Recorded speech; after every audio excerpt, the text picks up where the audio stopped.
All right, I'm making this video kind of late in the day because I had to do a little research myself in regards to the Damar Hamlin situation. And I was kind of seeing it like when I was looking through like YouTube, pray for Damar Hamlin, pray for Damar Hamlin. Even like people at my church group are like, pray for Damar Hamlin. So I'm like kind of realizing like, okay, this is like an NFL hit. Okay, this sounds like one of those concussion things again. And then finally I went to today I just was like, oh, let me just look this up and see what's going on. Like, you know, it's like the cliche football injury hit, they get hurt, they recover. And then I'm watching a video and I noticed something very peculiar. So the first thing we think of when we think of football and someone passing out, the first thing we think of is a concussion. The reason why, because of that recent study, we've kind of been programmed to know that football injuries, one of the worst things you could have is a concussion, because they're finding studies along the way that even if you never had concussions, maybe you had many concussions, and as you get older, it's become a bigger situation with neurological injuries. But when the first video I saw, I say, this is not a concussion. Not yet. Oh, first, let me just give my disclaimer. I'm just a lowly ICU nurse. Please consult your doctor. Don't take any medical advice from me. And what else? This is purely entertainment.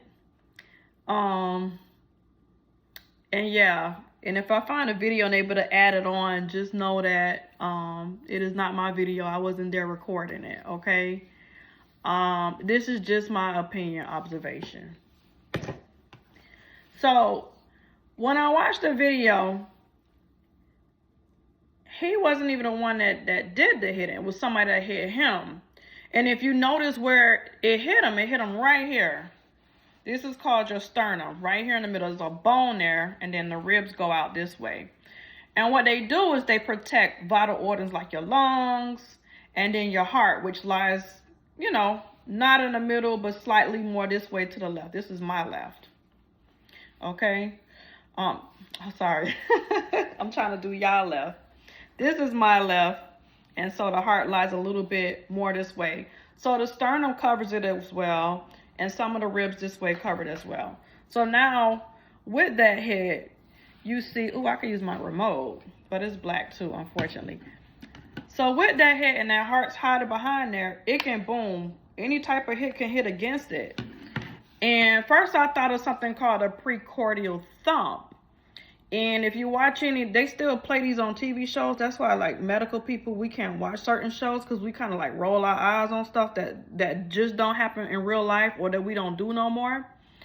The precordial thump is like when someone passes out, they don't have a pulse, you don't have a defibrillator around, you just boom, hit the chest.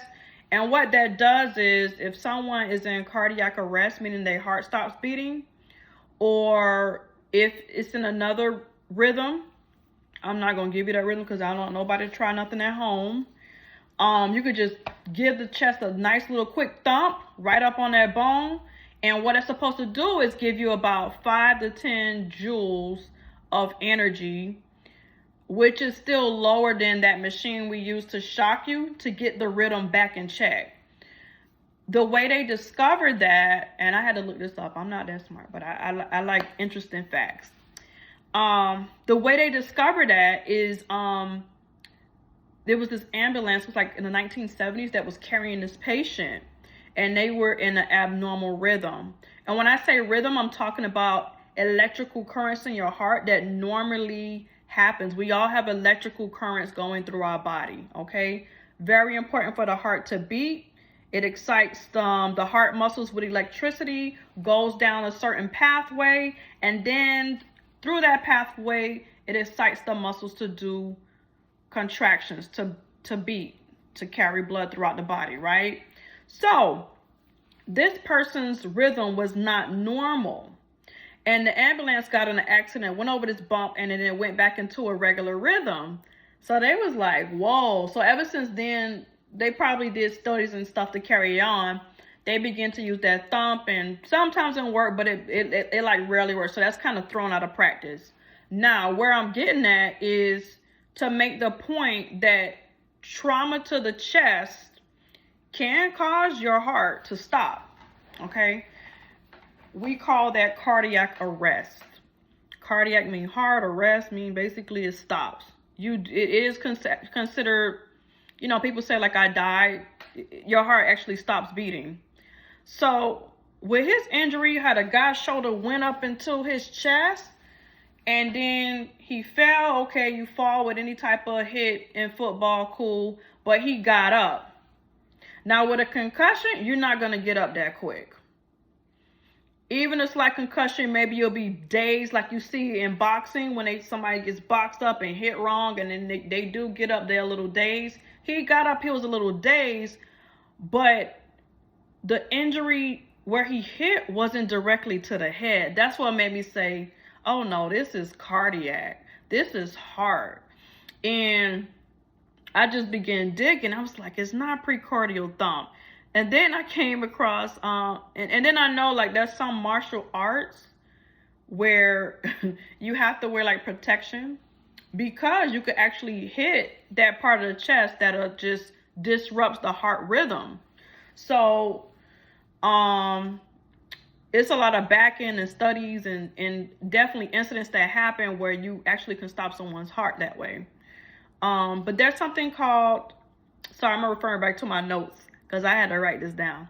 It's called RT phenomenon. And for those of us who knows how to read an EKG, that's required for us in ICU. And anybody who works with cardiac patients, telemetry patients, there's something called a RT phenomenon. You could look that up. And basically, it's just the heart rhythm goes a certain way as it goes through the heart, and we measure it on a piece of paper called an EKG or a strip. When you ever see those wiggly lines, that's basically looking at the electrical path of your heart. So on the RT phenomenon, you don't have to notice, but to my medical people, if you hit the heart just right in between that R and T, you can stop the heart. And so when he got up, it probably threw his heart into a different rhythm, which was abnormal, wasn't the normal rhythm. Didn't necessarily stop it, but it threw it into a rhythm in which if your rhythm isn't normal, your heart isn't beating normal, right? So if your rhythm is abnormal, it's not going to beat normal.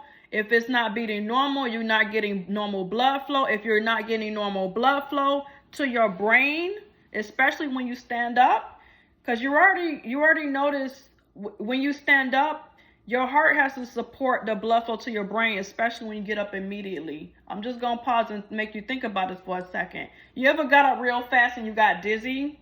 And the reason why is maybe just a little brief second, your heart couldn't keep up with how fast you got to get blood to your brain. And so the way he got up and then fell, I was like, oh boy, now that's a concussion. When he fell back, he fell directly on the back of his head and he bounced. So that can cause a concussion secondary to the fall, but I really think it started out cardiac. And if he's in an ICU, there's a lot of places have different ICUs, and one of them that they definitely keep separate, which is like the elite of ICU to me, that's my opinion, is the cardiac ICU. To me, they're neck and neck with trauma. But the elite ICU, I've been kind of working there lately, so I've been seeing some interesting stuff myself. Never that, but I just know from just being a little bookworm and just remembering certain concepts, like that definitely looks more heart related, not necessarily being born with a heart condition, but just a trauma to the chest versus, oh, it's another football concussion injury. Because that's what everybody's kind of saying today. Like, oh, I don't want my son to play football because concussions. Which is actually true. They have higher rates of concussions. But this situation, I would not be surprised if later on they say this was cardiac related, secondary to blunt force trauma. Let me know what y'all think. I just like to twiddle my brain sometimes, keep it fresh. But this is definitely a sad situation. And I agree, pray for his family, because that's really tough. Just to not know what to expect. They say he was down 9 minutes. You start losing, you start having brain injury in 3 minutes. If you think of if you think of being without a heartbeat, that's the same thing of being without good blood flow going to important organs. And we do it now and again. If you think about it, you ever went diving or you went underwater, you held your breath, we're not able to hold it that long before the body starts to panic. And one thing I seen the days I did trauma ICU is being active, being young, and that counts a lot. And how quickly where everybody responded is actually awesome. And they were right on it doing CPR. But definitely it's still something to pray about. It's never good or fun when somebody's in the hospital, no matter who it is. We all can kind of really be saddened by that, because it can be anybody you know, not necessarily in the sport. But yeah, I just really think it's more cardiac. But thank y'all for listening.